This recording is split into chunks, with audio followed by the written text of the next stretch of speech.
thoroughly enjoyed that presentation, particularly your honesty in criticising the gap between academic knowledge and the market knowledge that you discovered by having your own startup. I thought it's a great story. And my aim is that in the conversation that we are going to have next, that we will build on that honesty. Let's see if we can do that. And Henrique and I will do that. That's our task in the next half hour or so. So firstly, I'm David Fitzsimons. I'm the director of the European Remanufacturing Council based in Brussels. And so my task is to identify some gaps in knowledge and science for this transition to a circular economy. And I'll say a few words about myself and the European Remanufacturing Council to begin with for a few minutes. And then afterwards, I'll be talking to Henrique Vale in particular from FINEP in Brazil. And I love the vision of your organization at FINEP, which is to transform Brazil through innovation. That's a very ambitious vision, but I like it's succinct and to the point. So we'll come to you in a moment, Henrique. So first, a little bit about myself. My interests are really about product life cycles. As Professor Franca mentioned in his presentation, that's one of the aspects of the circular economy which is very challenging.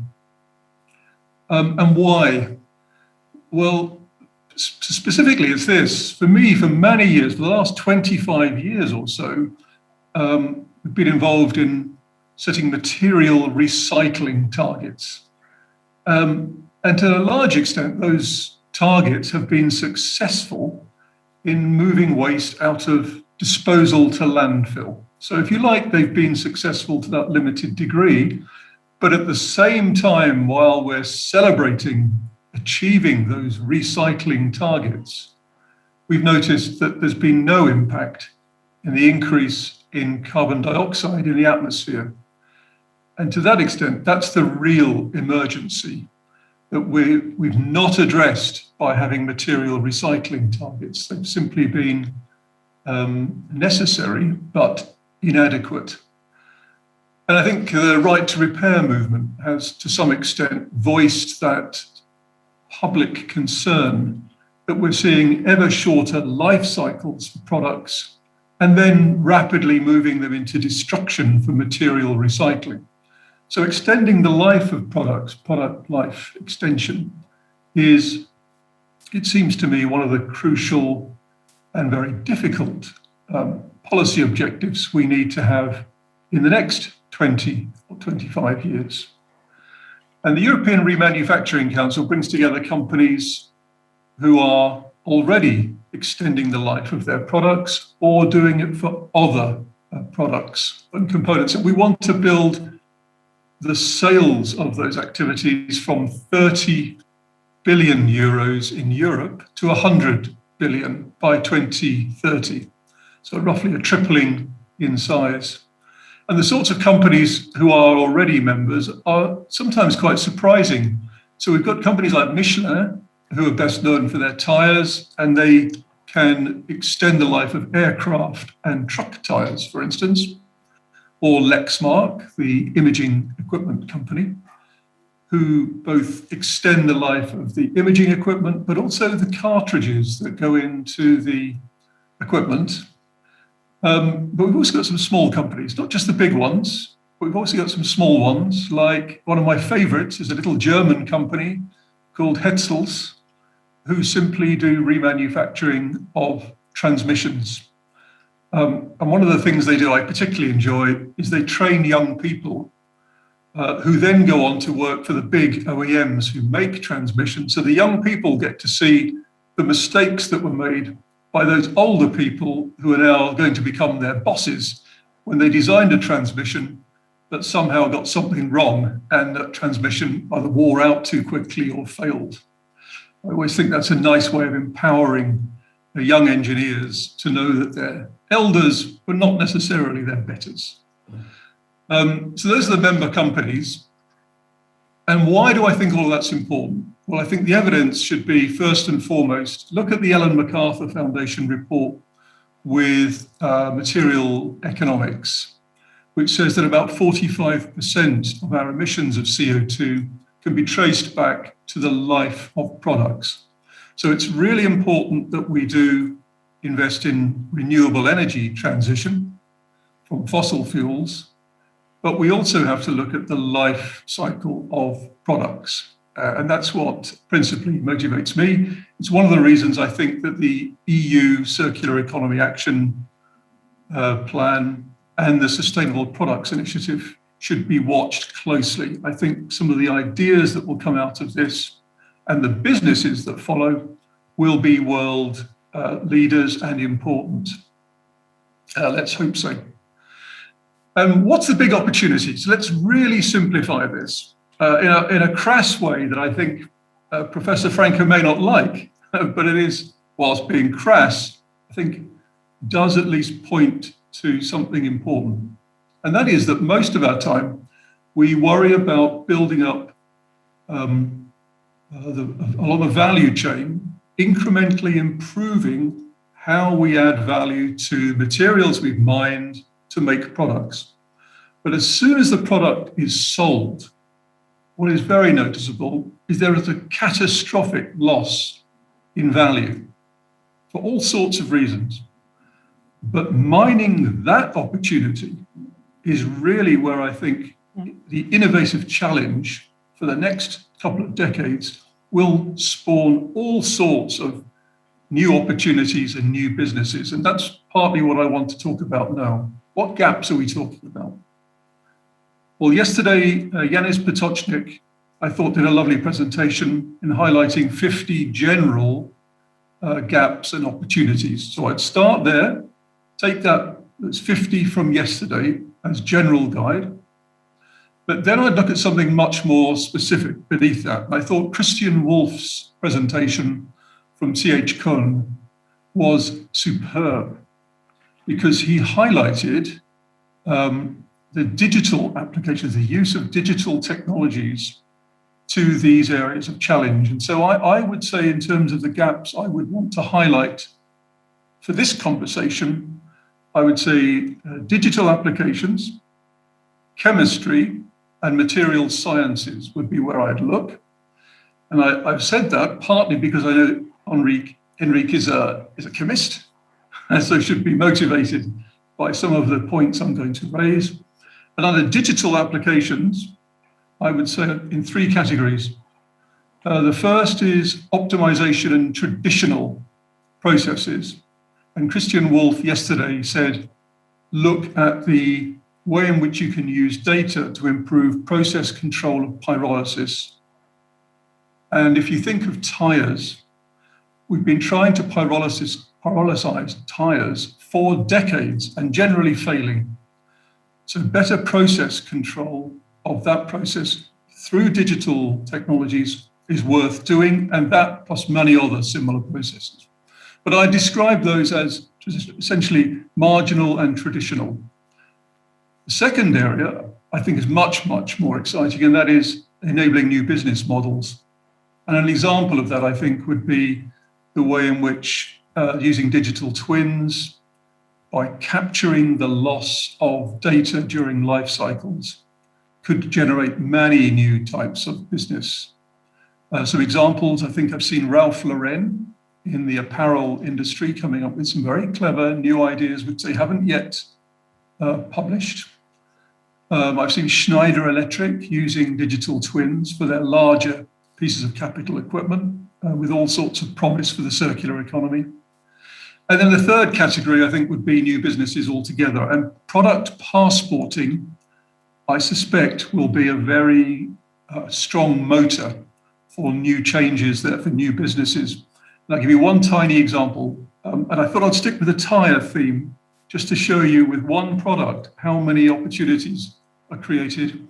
From the third quarter of this year, a new organization called GDSO is going to be set up by leading OEM companies in the tire industry so that they can use the data new data from RFID tags embedded in tires. Now, that's a really simple technology, except the clever bit is, what do you do with the data? How do you interpret the data, and what does it allow you to do that you couldn't do before? And I think that will be a model of how product passporting could generate a lot of new change in this sector. Second area I've said is chemistry, and I think look at the coatings industry traditionally, AkzoNobel, BASF, how they used chemistry to change their products radically in the last 20 years. Look at adhesives, the way in which we fix products, that we could radically change the way we disassemble quickly. Cleaning, have a look at what Henkel are doing in that area. And then products, new products, and the chemistry is going to have a big impact on, I think, will be particularly composites and nanomaterials.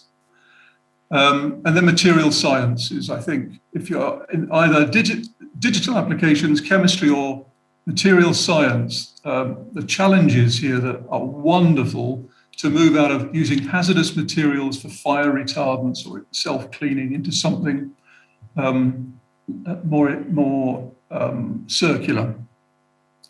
Which brings me, I think, so that's my introduction to what I believe are the big gaps. And that's why that gives me a lead into talking to Henrique. Because you're a chemist and you are in the happy position of helping to build small businesses in Brazil into bigger businesses, borrowing from the knowledge that academics have provided. And I wonder if you would like to tell us a little bit about how FINEP work in Brazil. How do you do that? What's the process by which businesses come to you looking for funding? Okay, thank you a lot. Bom dia no Brasil e boa tarde in Portugal. Good afternoon. I thank the invitation to take part of this event. I'm not chemistry. I am an industrial engineer. So I say that I know a lot. I know nothing about a lot of things because it's a more general formation. This event is a great opportunity to us to discuss circular economy and how foster research and development and innovation as a circularity enabler. If I can talk about how FINEP works and how was our path in circular economy would be great. Maybe later I have some considerations about a few opportunities and a few sectors, like environmental sanitation in Brazil. We have major gaps, and I think we have a great opportunities in bioeconomy in Brazil. Well, we are a public company linked to the Ministry of Science and Technology, and your goal is to operate through all the innovation chain. So we have financing tools for all the innovation chain. So we fund the infrastructure in the public universities and the science and technology institutions, and also provide the grants and loans to firms. We also work with startups, and we also have partnerships with regional agents to spread more our activity in Brazil. So FINEP wants to be the main Brazilian innovation agency. For that, to have a wide range of finance tools. If I can highlight some numbers, we support 8 from 10 most innovative companies in Brazil. In the last 10 years, we've funded more than 1,000 firms and more than 1,400 STIs, scientific and technological institutions. So it's a pleasure to work here. I say that in FINEP we can see the Brazil that's goal is right, but we need to consider that Brazil is a continental country, so we have a lot of challenges in different realities here in Brazil. Or our experience with a circular economy began with the Aramin program. It's a initiative linked to major program Horizon 2020. We formed a consortium with funding agencies of 17 countries, 21 funding agencies. So we committed at that time about 700 euros in grants for support. And this consortium carries out one call per year. And the first one, it was in 2016. Brazil had a huge demand.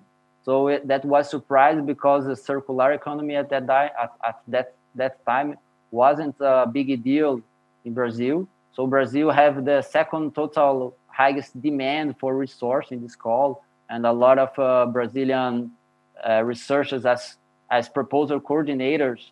But Germany was ranked first in this call. But the life is not always a bed of flowers. So we felt the proposals haven't a good maturity yet.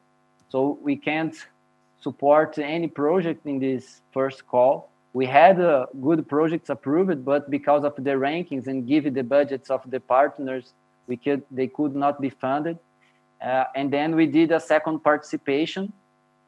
The numbers were good again, and we support two projects: a recovery of antimony, stibium.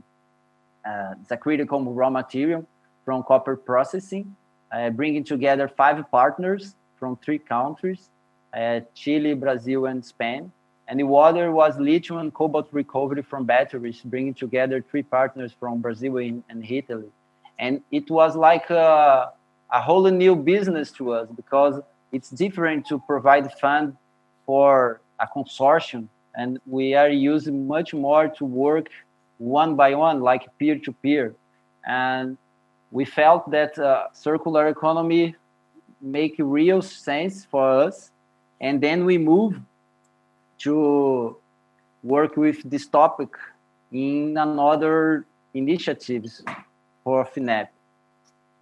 Then we invested in education, in preparation.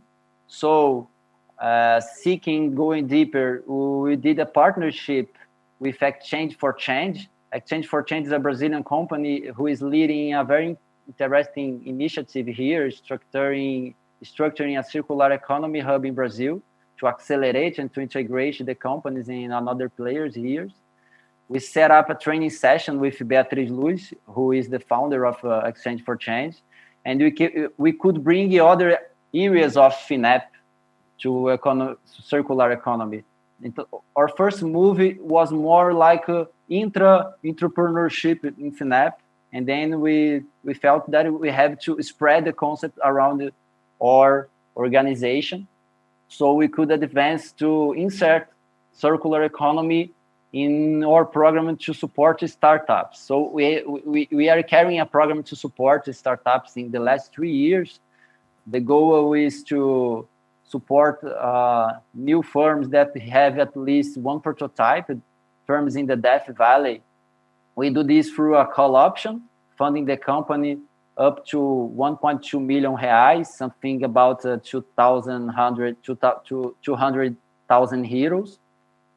In the case of success, we can use this call option, or by selling, or we can become a shareholder of those enterprises. So we evaluated 2,000 startups in the last 4 years, a lot of work to do, and we invested in 21. And one of them was in the circular economy, the startup named Pollen, which works with a platform to connect waste producers to those looking for secondary raw material source. Pollen today aggregates more than 2,000 companies from 9 different countries. So most of the proposals in circular economy topic was like incomplete, because they most of time seeks to solve just one gap of the chain, are more linked to reverse logistics, waste tracking, then approach the chains, some material chain as a whole. And our ministry have also some actions in circular economy. Today, our bioeconomy action plan has circular economy as one main guideline. They are working a circular economy roadmap here.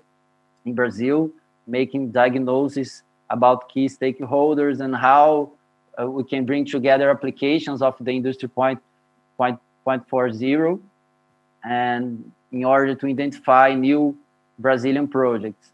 So that was our first experience here in Brazil, and I think FINEP had the first program in circular economy to fund research here in Brazil.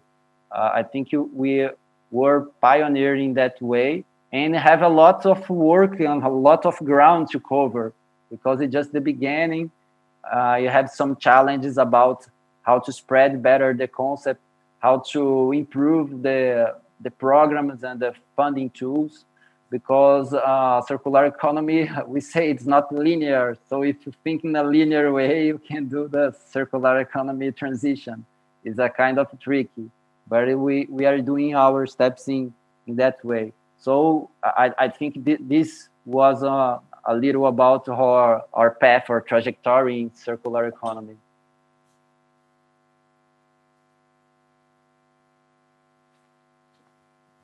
Something you mentioned there, I think, is true for many organizations like yours, and that is scale. You can get diverted into helping businesses solve very small problems. Yes. Necessary problems, but nevertheless very small, with not very much growth potential. They're simply solving a small part of the value chain difficulty.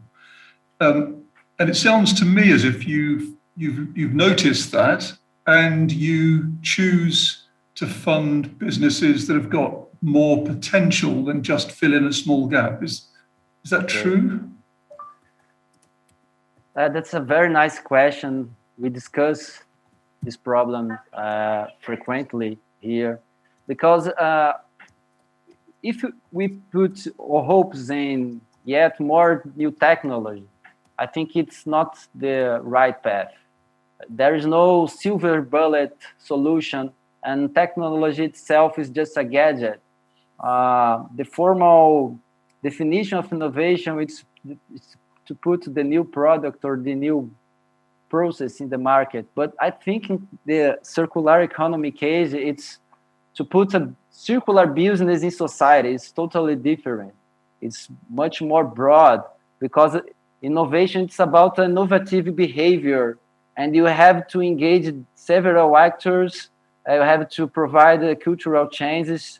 You have to understand your political context and society to make those transformations.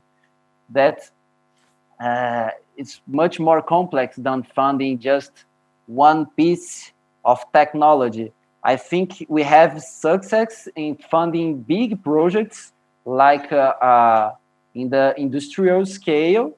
As example, you are talking about products that are built to last. We found a solution where we can use the rice waste. You take in Brazil the rice waste, you burn, produce energy, and you have a second waste that is silica, a type of sand. You can do nothing with this, and they prepare that silica to put in the tires, replacing the carbon black, and you made a new tire, a green tire, which can last much more in the field. So I think it's a more robust, a more complex solution, because you are addressing a lot of problems, a lot of wastes and cycles at the same time. We funded a big fertilizer plant with a process that I think in the knowledge point of view is simple, because to produce phosphate fertilizer, you have to use a lot of chemistry, but they take a rock, a useless rock until now, and just with heat, you can transform that rock in fertilizer without all the chemistry. And the merit, the big deal was the discovery, was to bring together heat and a material that was unknown until now, and you produce a fertilizer that is better for the soil because of the liberation is more controlled, and the heat they use, it's from biomass, from the waste from biomass from local producers. And part of this fertilizer they sell to those biomass producers. So you can bring in those space, you can fill some gaps and complete some circles in that space, in that project. But it's not, but those kind of fundings on projects are not in the concept of a big platform that you can do that one more time and one more time. I mean, it's not a platform when you can call the parts and bring the solutions many ways and many times. We still work with a mindset much more business to clients, business to consumers, and not we as a business that is not just fill the gaps and market failures in economy, a business that is to help to shape new markets and to bring wellness and funding new business, better business, healthy one business, sustainable business. So we also still work as a funding agency to fund projects. So we have to expand this mentality, but it's not simple because it depends in the ministry, it depends in a vision, in a bigger construction for the policymakers. But I think that it is becoming clear year by year. Professor Franca, at the end of the presentation, there was a very helpful pyramid, which, as you said, you could put all sorts of titles on.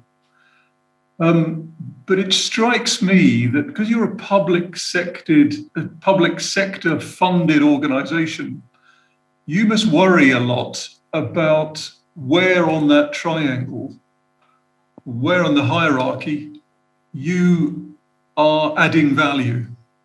You could be very risky at the bottom, funding all sorts of startup ideas, the broad base, I think you described it as, the necessary broad base, or you could be a bit higher up where you're running into private investors' interests. And I just wonder, where do you see yourself sitting? Where do you start? Where do you finish on that hierarchy? In 2012, I was appointed by the government CEO of Portugal Ventures. Portugal Ventures was a public-private entity, mostly public, but with a little bit of private participation, that was created. Portugal Ventures did not exist in 2012. It resulted from the merger of three public investment organizations. But the mission of Portugal Ventures was defined to reposition an instrument of public policy to fundamentally create the basis of the entrepreneurial tech-based ecosystem that until then, not long ago, 9 years ago, until then, did not exist in Portugal in the way that we all wanted to exist. So during 3.5 years, we basically put in place a program and we executed the program. And the program actually built up an ecosystem. So going far beyond what would be the mission of a typical private venture capital operator. And we did that because of our public mission, the public endeavor to structure and to have impact in the build-up of the ecosystem. At that time, the position of Portugal Ventures as an investor was at the basis of the pyramid, because that was where capital was not sufficiently available in order to be able to stimulate the deal flow generation that Portugal Ventures also made an effort to stimulate. Over the years, things have changed. As any public policy program, when we see that private participation follows along, then we can see mission accomplished. And over the past 10 years or so, that is what happens. What has happened today in Portugal, the way I see it, there is abundant private capital available at the basis of the pyramid. There is no problem to have capital available at the top of the pyramid, because basically when you get at the top of pyramid, Portugal is one of the countries in Europe with the biggest number of unicorns. You know, the companies that are worth, when there are 4 or 5 unicorns that have been created by Portugal in past years. So when companies get to that point of the pyramid, there is no problem, because capital flows from all over the world, because that's the role, that's the job of investors all over the world, is to see where the good projects are so that they can bring the capital along. Where I think there is a gap, and I do believe that gap has also been identified at the European level at large, is in the middle of the pyramid. And the middle of the pyramid, I'm talking about investors that are able to write a check of 5 million euros or so. And in order to write a check of 5 million euros or so, you need to have at the very least 50 million euros to deploy, because there is a fundamental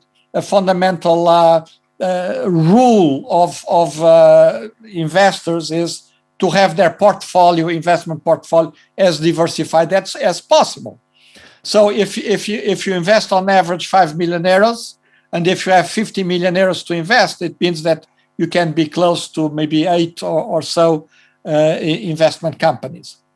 And there are not many. For example, if I look at my country here in Portugal, there are not many funds. Actually, there are very few with the firepower of that level in order to deploy. And I think the problem is also in Europe at large.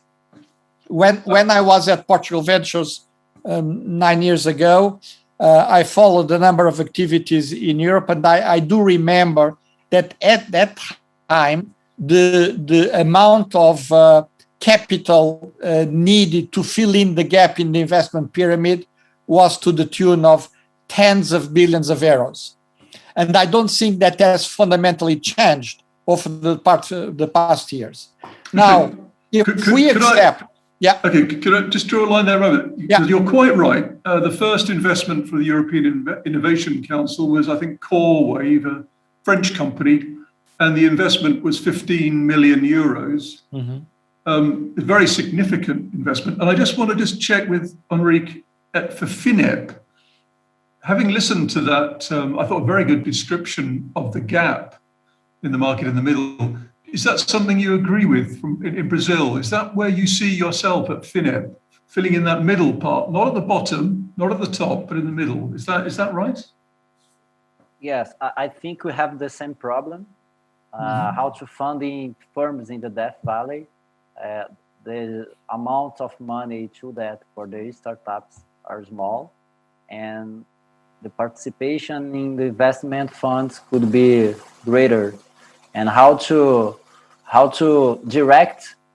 guide those investment funds for technology problems, to solve society problems with technology, science, innovation. We also have some problems related in the transformation of the knowledge in solutions, because Brazil, it's a country that publish a lot, but don't innovate a lot.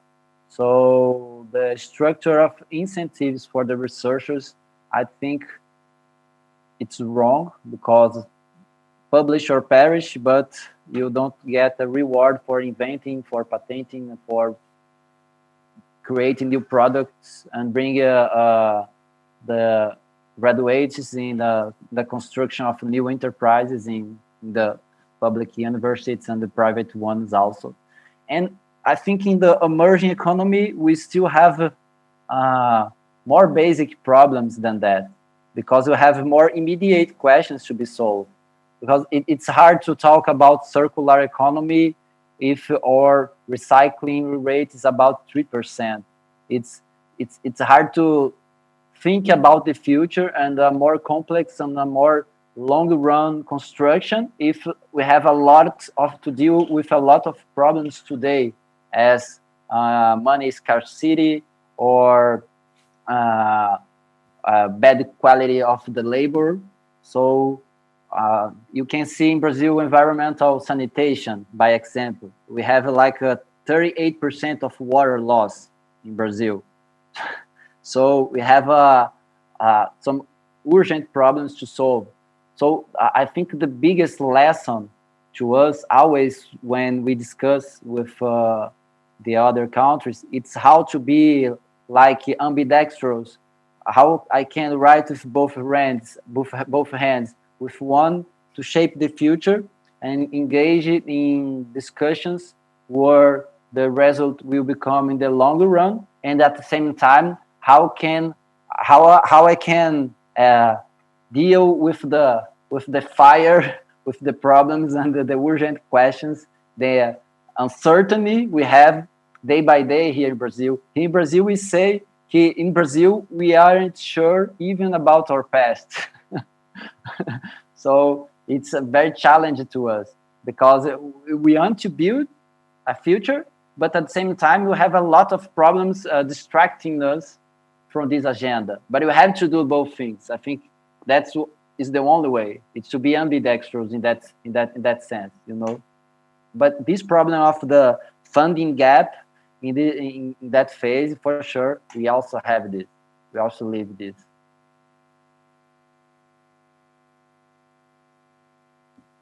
Very good. And Professor Franca, would you like to add anything to that as I cut you off in order to move across to Brazil?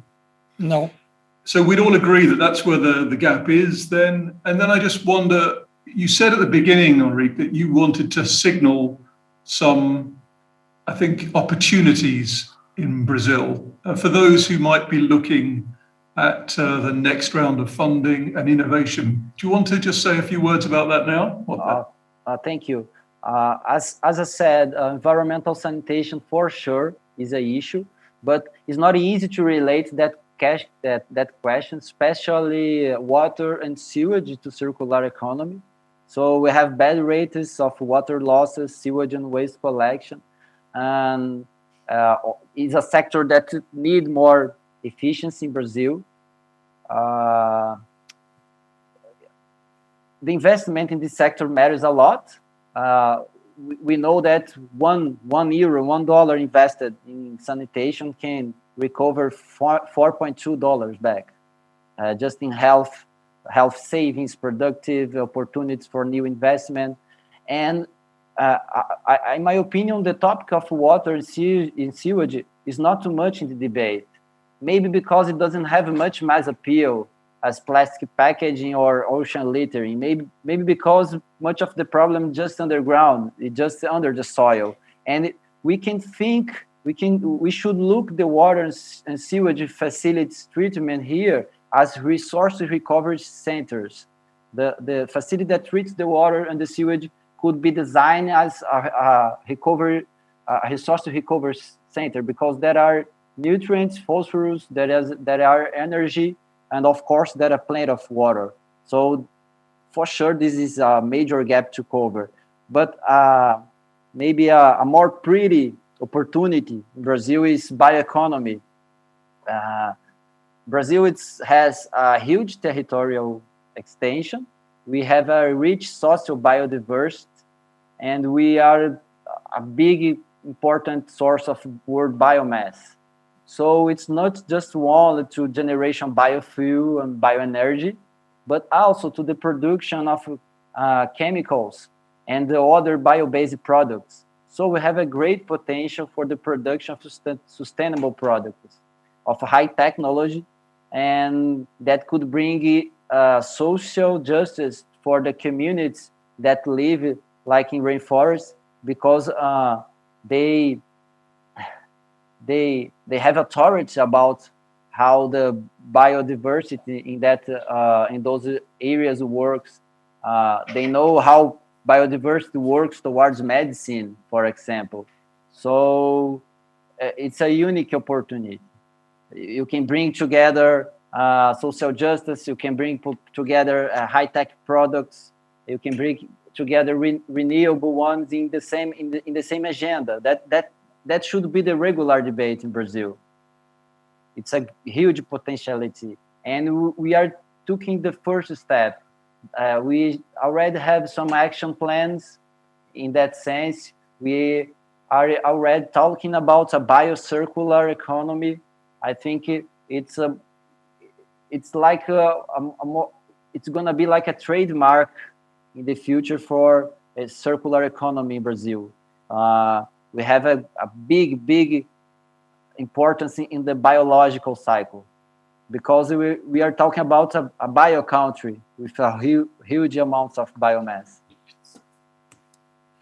Indeed, Brazil has a reputation for being one of the world's biggest biofuel producers, indeed. And we often forget, don't we? Brazil's the 8th largest economy in the world, 211 million people. It's an enormous economy with enormous industrial base as well. Are there any final words we want for those people who are listening, who perhaps have been inspired by something that either of you have said? I'd say, how would they get in touch? What do they do next if they're interested and wanting to work with FINEP? What's the next step, would you say, Henrique? What should they do? You say about our steps? So anybody who's listening to our conversation and who feels they've been inspired by what you're doing in Brazil and want to get in touch with you to talk about their plans and ideas, how do they do it? What should they do next? Okay, they can send me an email. We have we have 19 partnerships with different funding agencies across the world. We knew that one swallow doesn't make summer, so those partnerships make success. I think they bring more engagement, bringing new knowledges. So it's important to us. In the last years, we make the Aramin calls, we make Eureka programs, we make calls with Norway in oil and gas, with Israel. So we have a memorandum of agreement with several countries. So we are open to discuss those topics. And we knew that collaboration is very important to bring in new oxygen to those topics.